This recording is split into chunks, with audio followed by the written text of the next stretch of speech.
नमस्कार दोस्तों, एक बार फिर से स्वागत है मेरे YouTube चैनल में। आज पढ़ेंगे 10th क्लास का एक चैप्टर और चैप्टर का नाम है लेटर टू गॉड। ये कहानी है एक ऐसे किसान की जिसका विश्वास जो है भगवान में बहुत ज्यादा होता है और इसी विश्वास के कारण से वो भगवान को पत्र लिखता है।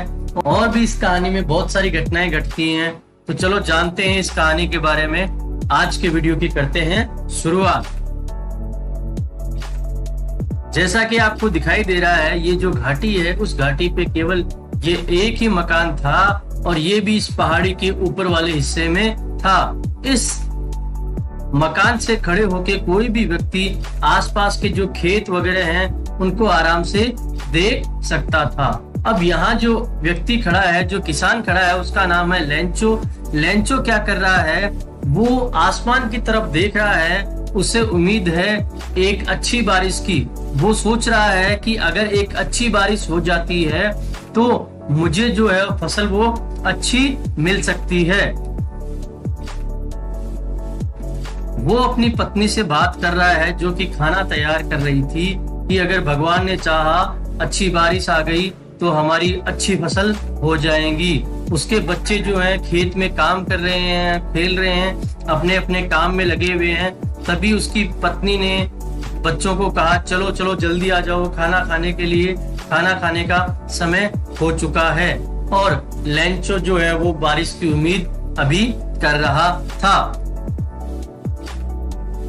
वह फिर से आसमान की तरफ देखने लगा और कुछ समय बाद में क्या हुआ कि बारिश आना शुरू हुई। छोटी छोटी बूंदे पहले आई, उसके बाद में बड़ी बड़ी बूंदे आने लगी।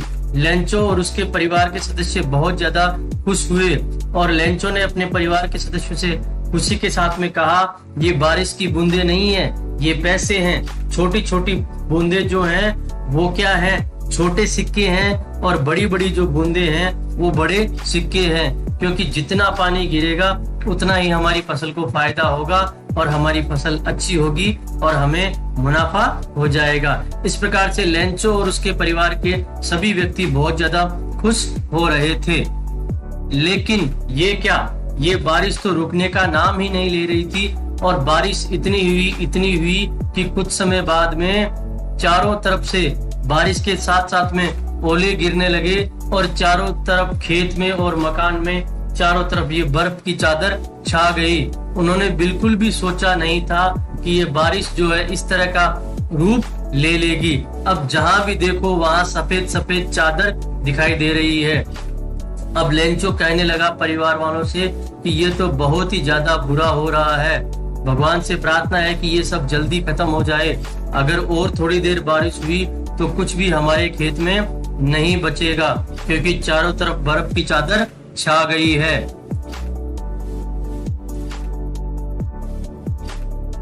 अब कुछ देर बाद में लेंचो ने बारिश के रुकने के बाद में देखा तो वो क्या देखता है, चारों तरफ जो फसल है वो पूरी तरह से नष्ट हो चुकी है। लेंचो का जो मन कुछ समय पहले खुश था वो बहुत उदासी से भर चुका था।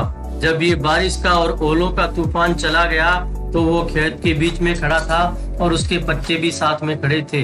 वो सोच रहा था और अपने बच्चों से कह रहा था, अगर टिड्डियों का झुंड भी आता तो भी इससे ज्यादा फसल बच जाती, लेकिन ये ओलों ने तो खेत में कुछ भी नहीं छोड़ा, पूरी फसल को तबाह करके रख दिया।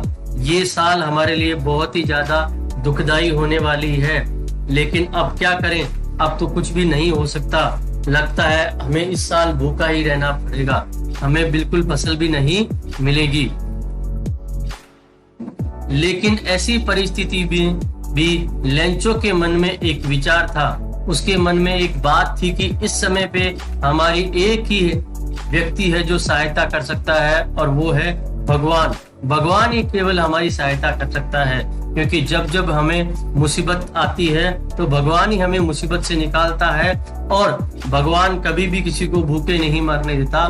भगवान ही हमारी सहायता करेगा, लेकिन मुझे भी कुछ न कुछ करना पड़ेगा। ऐसा करके वो भगवान के बारे में सोचता रहा और वो सोचता रहा कि मैंने पूरी साल कितनी मेहनत की और मुझे उसका कोई नतीजा नहीं मिला। मन ही मन वो भगवान को याद करने लगा कि भगवान अब आपको ही मेरी सहायता करनी पड़ेगी, वरना हम परिवार वाले सब भूखे मर जाएंगे। अब मुझे क्या चाहिए, मुझे 100 पैसे चाहिए ताकि मैं वापस अपने खेत में फसल उगा सकूं और वापस से नया काम मैं शुरू कर सकूं। इसी प्रकार की बातें सोचते हुए उसने क्या किया, एक पत्र निकाला और भगवान को पत्र लिखना शुरू किया। उसने अपनी सारी दुख तकलीफ जो थी वो भगवान को लिख दी कि भगवान मेरे साथ में ये घटनाएं घट गई है, अब मेरे परिवार के पास खाने के लिए कुछ नहीं है, तो आपसे अनुरोध है कि आप 100 पैसे मुझे दे दो ताकि मैं अपने परिवार को गुजारा भी चला सकूं और एक नई फसल का उत्पादन भी मैं कर सकूं। इसी तरह के विचार उसके मन में आते रहे और उसने सोचा मैं भगवान को पत्र लिखूंगा तो भगवान मेरी अवश्य ही सहायता करेंगे। और इसी तरह के विचारों के साथ में वो अपना पत्र लेके पोस्ट ऑफिस की तरफ रवाना हो गया।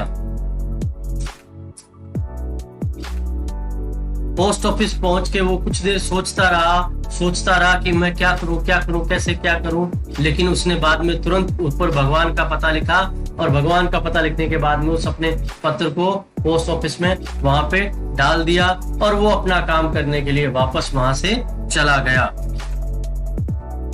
वहां पे एक पोस्टमैन था जो कि पत्र को पहुंचाने के लिए जब अलग अलग छांट रहा था तब उसने देखा कि एक व्यक्ति है जिसने भगवान को पत्र लिखा है। वो बड़ा ही आश्चर्यचकित हुआ। आज के जमाने में भी ऐसे लोग रहते हैं जो भगवान पे इतना विश्वास करते हैं और भगवान को पत्र लिखते हैं। उसने क्या किया, तुरंत अपने पोस्ट मास्टर के पास गया और इसे इस बारे में बताया।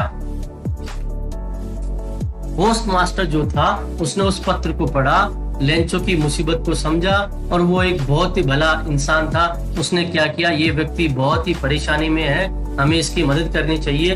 वह सब लोगों के पास में गया, उनसे कुछ पैसा लिया और पैसा लेने के बाद में उसने क्या कहा कि हम एक काम करते हैं, एक लेटर में कुछ पैसा डाल देते हैं और लेंचो को ये दे देते हैं और नीचे हम लिख देंगे भगवान, कि भगवान ने ये पैसा उसको भेजा है। इसी प्रकार से सब लोगों ने क्या किया, कुछ पैसा इकट्ठा किया और इकट्ठा करके लेंचो को ये पैसा पत्र के साथ में पहुंचा दिया।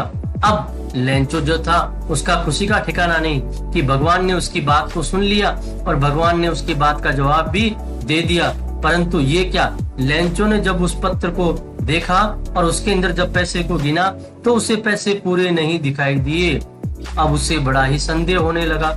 उसे लगा कि भगवान ने तो पैसे पूरे डाले होंगे, लेकिन लगता है कहीं न कहीं कुछ गड़बड़ हुई है। ये पोस्ट ऑफिस वाले जो लोग हैं वो बड़े ही चालाक हैं, उन्होंने मेरे पैसे निकाल लिए होंगे। तो इस बार उसने क्या किया, भगवान से फिर से एक प्रार्थना की।